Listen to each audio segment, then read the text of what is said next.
Assalamualaikum warahmatullahi wabarakatuh. Kali ini kita akan belajar tentang bab teori peluang. Nah, teori ini lahirnya itu di tempat yang kotor, yaitu di arena perjudian. Tapi bukan berarti kali ini kita belajar untuk bagaimana cara memenangkan sebuah permainan perjudian, bukan. Justru sebaliknya, kita jadi tahu bahwa bermain judi itu tidak akan menguntungkan untuk kita semua. Kenapa? Karena kesempatan untuk menang atau nilai peluang untuk menang itu sangatlah kecil. Lebih banyak kalahnya daripada menangnya. Oleh karena itu ada pepatah mengatakan bahwa tidak ada orang kaya karena judi. Nah, oleh karena itu supaya mudah-mudahan kita terhindar dari ajang perjudian tersebut. Adapun kita batasi untuk teori peluang ini, materinya cukup banyak, tapi kita bahas 2 materi saja, yaitu yang pertama menentukan titik sampel dan ruang sampel, yang kedua nilai peluang. Nah, untuk menentukan titik sampel dan ruang sampel, maka kita adakan suatu percobaan. Yang pertama, percobaan melempar undi 1 mata uang logam. Ini ada mata uang logam 500 rupiahan, 500 rupiah. Nah, ini ada 2 sisi. Di sisi yang pertama, ini sisi yang kedua. Kita sepakati sisi yang ada gambarnya burung Garuda kita sebut sebagai sisi gambar, dan sebaliknya yang ada gambarnya bunga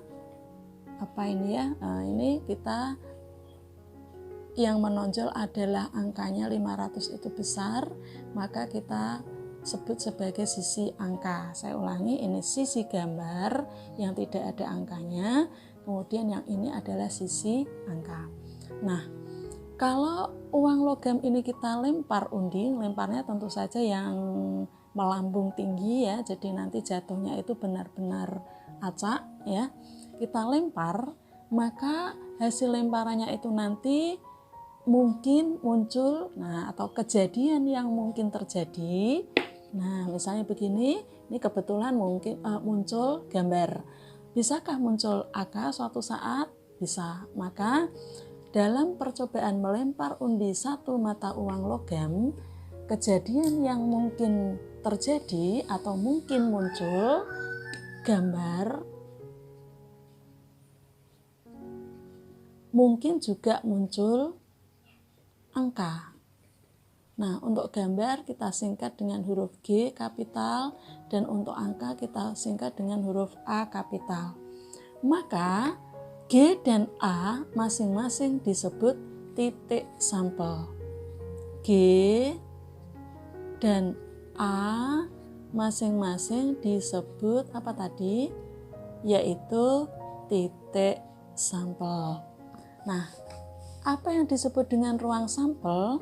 Ruang sampel ialah himpunan yang memuat semua kejadian yang mungkin terjadi, atau dengan kata lain, himpunan yang memuat titik sampel.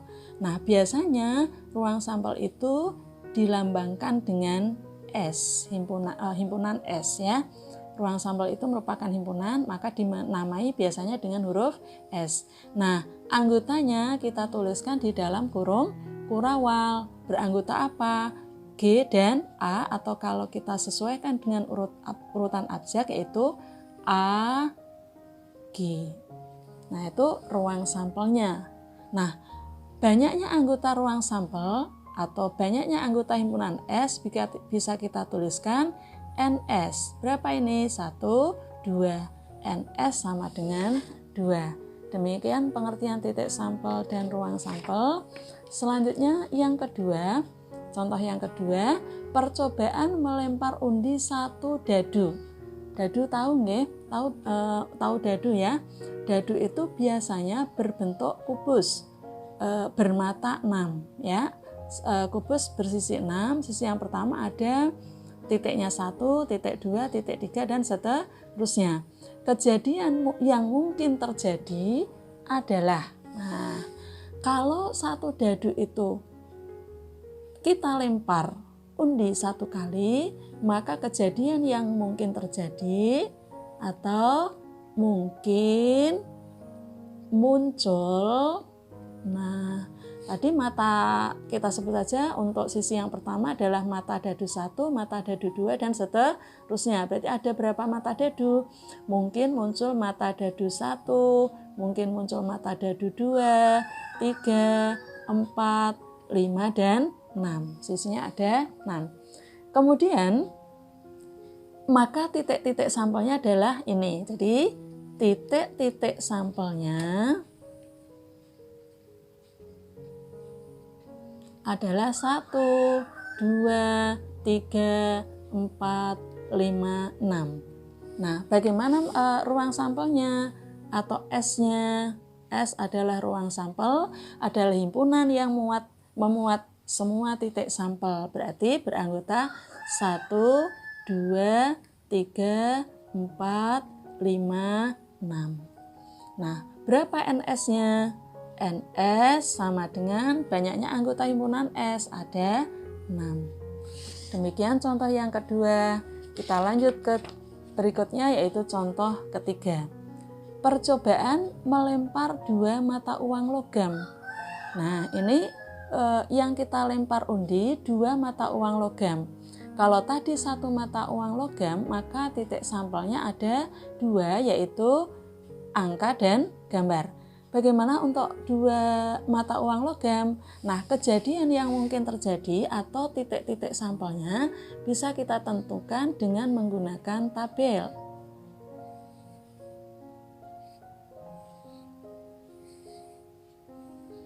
Nah, ini nanti uang 1, uang 2. Nah, uang yang pertama atau uang ke-1, titik-titik sampelnya adalah A, G. Atau kalau uang itu kita lempar, maka mungkin muncul angka, mungkin muncul gambar. Demikian juga dengan uang yang kedua. Uang yang kedua juga mungkin muncul angka, mungkin muncul gambar. Nah, kalau sudah, jika kedua uang logam ini kita lempar bersama, maka titik sampel yang pertama adalah mungkin muncul angka keduanya atau AA.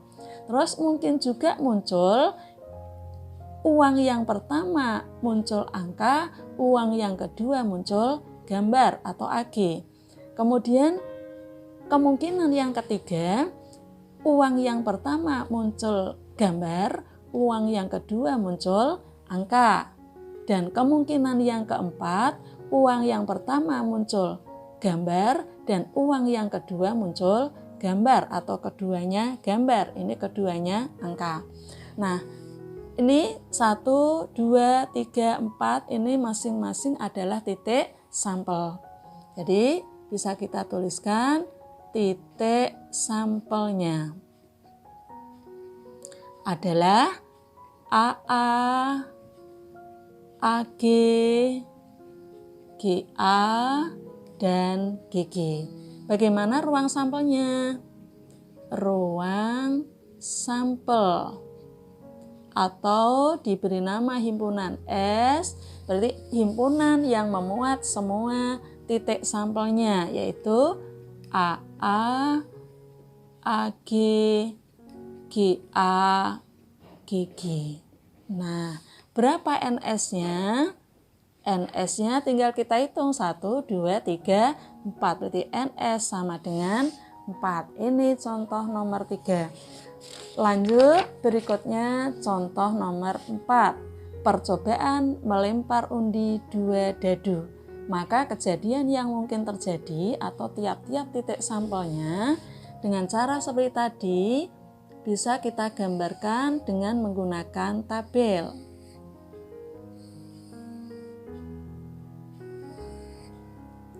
Ini nanti dadu pertama, ini dadu kedua. Dadu yang pertama tadi kalau sebuah dadu dilempar itu titik sampelnya mungkin muncul 1, mungkin muncul 2, 3, 4, 5 dan 6. Kita tuliskan di sini. Mungkin muncul 1, 2, 3, 4, 5, 6. Nah, kemudian dadu yang kedua juga demikian. Mungkin muncul 1, 2, 3, 4, 5, 6. Nah, ini tabelnya seperti ini. Nah, maka titik sampelnya kalau kedua dadu itu kita lempar undi bersama-sama. Mungkin dadu pertama muncul angka 1, yang kedua juga muncul angka 1. Kita pisahkan dengan koma sehingga kita bacanya 1, 1. Bukan, kalau nggak kita pisah dengan koma nanti dibaca 11, jadinya kacau ya. Kemudian kita pisah dengan tanda kurung. Kita satukan pakai tanda kurung. Kemudian titik sampel yang kedua, mungkin dadu pertama muncul 1, dadu kedua muncul 2. Selanjutnya paham ya? Berarti ini 1, 3, 1, 4, 1, 5, dan seterusnya. Ini 2, 1, 2, 2, 2, 3, 2, 4, 2, 5, 2, 6, 3, 1, 3, 2, 3, 3, 3, 4, 3, 5, 3, 6.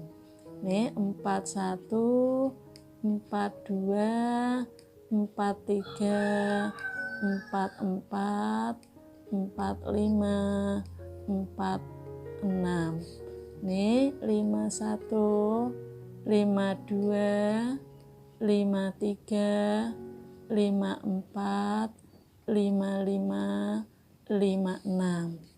6, 1, 6, 2, 6, 3, 6, 4, 6, 5, 6, 6. Demikian titik sampelnya, tidak usah kita tulis satu persatu. Dan ruang sampelnya langsung saja kita sebutkan banyaknya anggota ruang sampel atau NS-nya. Berapa ini? Ini ke mendatar ada 6, ke atas ada 6. Mendatar ada 6, vertikal ada 6, berarti 6 kali 6 hasilnya 36. Jadi kalau dua dadu dilempar undi bersamaan satu kali, maka titik sampelnya ada 36 atau banyaknya anggota ruang sampel adalah 36. Nah, dari tadi kita bisa menyimpulkan cara menentukan banyaknya titik sampel. Kalau benda yang dilempar itu satu uang logam, maka banyaknya titik sampel ada 2, yaitu angka dan gambar. Ya, ada 2. Kemudian kalau satu dadu yang dilempar, maka banyaknya titik sampel ada berapa? 6, yaitu dari 1, 2, 3, 4, 5, 6. Kalau 2 uang logam, nah satu uang logam itu 2 uang logam tadi sudah kita bahas, berarti ada AA, AG, GA, GG. Ternyata ada 4 titik sampel, atau bisa kita hitung demikian. Uang logam yang satu titik sampelnya ada 2, kali uang logam yang satunya lagi ada 2, berarti 2 kali 2, 4. 2 dadu tadi sudah kita tuliskan anggota titik sampelnya, semuanya ada. Anggota ruang sampelnya semuanya ada 36. Itu bisa kita hitung dari dadu yang pertama titik sampelnya ada 6, kali dadu yang kedua titik sampelnya ada 6, berarti 6 kali 6, 36. Bagaimana kalau satu uang dan satu dadu? Nah, satu uang titik sampelnya ada 2, satu dadu titik sampelnya ada 6, berarti 2 kali 6, 12. Kalau 3 uang bagaimana? Nah, gampang saja. Satu uang nilainya 2, uang yang kedua titik sampelnya 2, uang yang ketiga juga titik sampelnya 2, berarti 2 kali 2 kali 2 hasilnya 8. Bagaimana kalau 2 uang dan satu dadu kita lempar bersama-sama satu kali? 2 uang berarti satu uang titik sampelnya 2, 2 uang uang yang satunya lagi 2, berarti 2 uang itu titik sampelnya 2 kali 2 kali dadu, satu dadu, titik sampelnya ada 6, berarti 2 kali 2 kali 6 sama dengan berapa ini? 2 kali 2 4 kali 6 24. Gampang ya. Demikian cara untuk menentukan banyak titik sampel dari benda yang kita lempar itu ada satu macam atau 2 atau 3 dan seterusnya. Selanjutnya kita pelajari tentang nilai peluang atau nilai kemungkinan. Jika A adalah suatu kejadian, maka peluang kejadian ditulis PA. Jadi P ini peluang, A kejadian. Peluang dari kejadian A. Nah, peluang suatu kejadian A itu sama aja dengan banyaknya, caranya menghitung ya, banyaknya kejadian yang dimaksud dibagi dengan banyaknya kejadian yang mungkin terjadi. Banyaknya kejadian yang mungkin terjadi. Atau dengan kata lain, banyaknya hasil yang dimaksud berarti titik sampel yang dimaksud.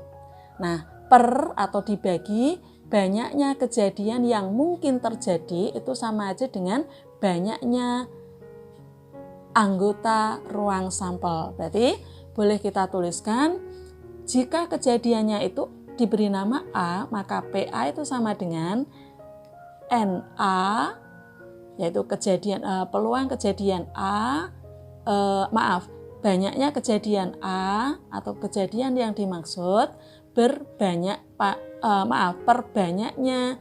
anggota ruang sampel atau PA sama dengan NA per NS. Ini untuk menentukan nilai peluang. Contoh 1, jika sebuah dadu ditos atau dilempar undi 1 kali, tentukan peluang munculnya A. Mata dadu 5, B. Mata dadu bilangan ganjil, C. Mata dadu lebih dari 2.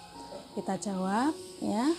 Nah, kalau satu dadu dilempar undi, maka titik sampelnya adalah 1, 2, 3, 4, 5 ya. Titik sampelnya 1, 2, 3, 4, 5, 6. Berarti NS-nya sama dengan 6. Untuk yang A, tentukan peluang munculnya mata dadu 5. Berarti P mata dadu 5. Nah, peluang itu banyaknya kejadian yang dimaksud per banyaknya kejadian yang mungkin terjadi. Yang dimaksud itu muncul titik sampel 5. Titik sampel 5 hanya ada 1 dari pelemparan sebuah dadu. Berarti di sini NA-nya sama dengan 1. Kalau begitu peluangnya sama dengan 1 per 6. Kemudian untuk yang B, peluang munculnya mata dadu bilangan ganjil. Nah, ini peluang munculnya mata dadu bilangan ganjil. Untuk bilangan ganjil pada sebuah dadu adalah 1, 3, 5. Ini mata dadu 1, 3, 5. Berarti di sini NA-nya sama dengan 3. 1, 2, 3. Sedangkan NS-nya 6. NS-nya sama dengan 6. Berarti peluang munculnya mata dadu bilangan ganjil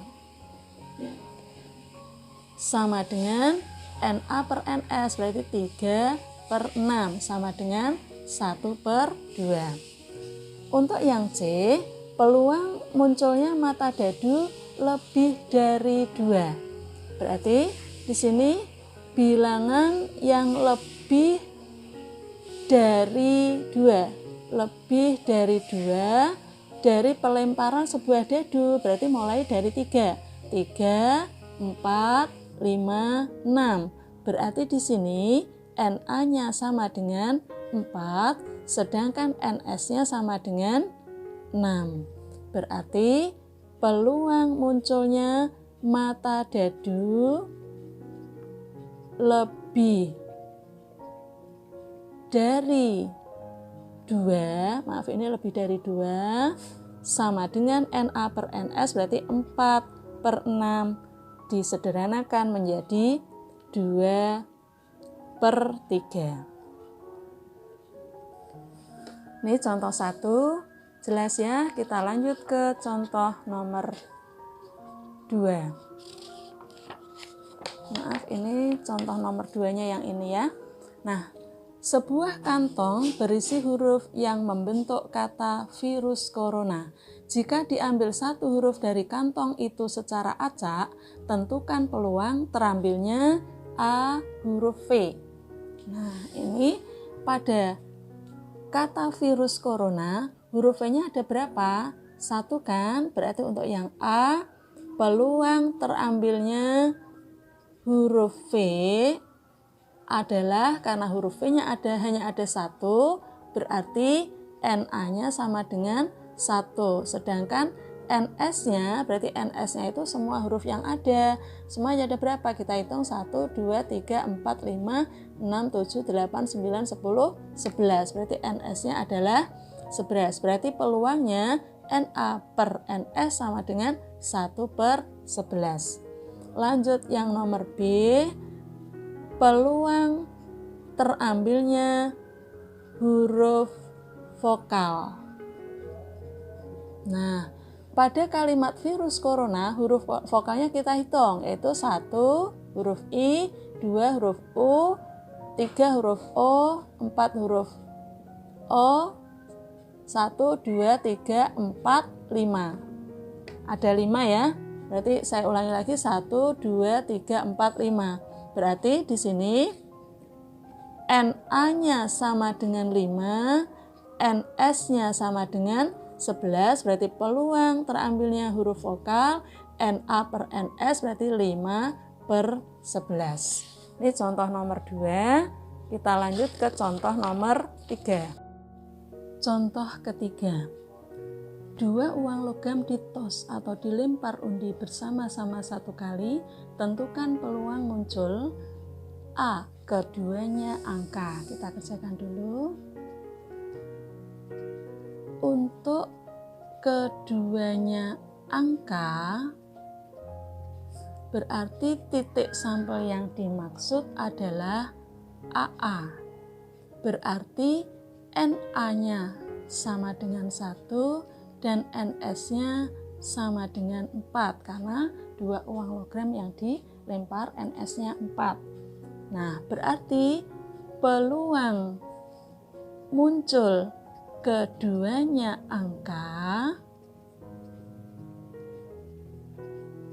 sama dengan Na per Ns, berarti 1 per 4. Berikutnya untuk yang nomor B.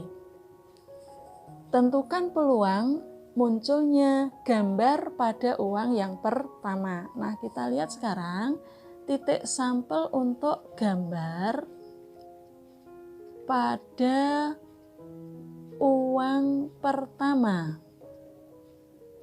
Nah, uang pertamanya gambar, berarti kalau 2 uang berarti bisa GA, bisa GG. Ini pertamanya gambar, ini juga pertamanya gambar, keduanya terserah ya. Berarti kalau begitu ini Na-nya sama dengan 2, sedangkan Ns-nya sama dengan 4. Berarti peluang muncul gambar pada uang pertama sama dengan Na per Ns, berarti 2 per 4. Bisa disederhanakan sama dengan setengah. Ini berikutnya untuk yang nomor C. Yang nomor C, tentukan peluang muncul gambar dan angka. Nah, untuk titik sampel gambar dan angka. Nah, gambar dan angka berarti titik sampelnya itu bisa AG, bisa GA. Berarti NA-nya sama dengan 2. Sedangkan NS-nya sama dengan 4.